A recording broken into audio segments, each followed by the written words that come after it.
Saudaraku, sebuah rumah milik Prasianto 56 tahun di Kampung Payatungal, Kecamatan Jogong Jegat hangus terbakar pada Rabu pagi 25 Desember sekitar pukul 10.50 waktu Indonesia bagian Barat. Rumah berbahan kayu tersebut rata dengan tanah beserta seluruh isinya. Saat kejadian, rumah dalam kondisi kosong karena pemiliknya sedang berjualan di kampung Atulintang. Informasi ini disampaikan oleh warga setempat yang langsung melaporkan kejadian tersebut kepada petugas pemadam kebakaran. Kalaksa Badan Penanggulangan Bencana Daerah atau BPBD Aceh Tengah Andalika ST mengerahkan 1 unit mobil pemadam kebakaran dari posko Jogong Jegat.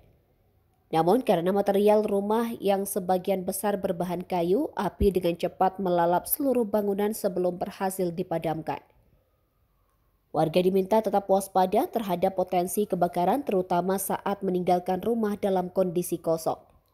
Sementara itu, Prasianto dan keluarganya kini sedang sangat membutuhkan bantuan, terutama untuk kebutuhan dasar dan tempat tinggal sementara. Tidak ada korban jiwa dalam musibah itu, hingga berita ini diturunkan, belum ada laporan terkait kerugian material.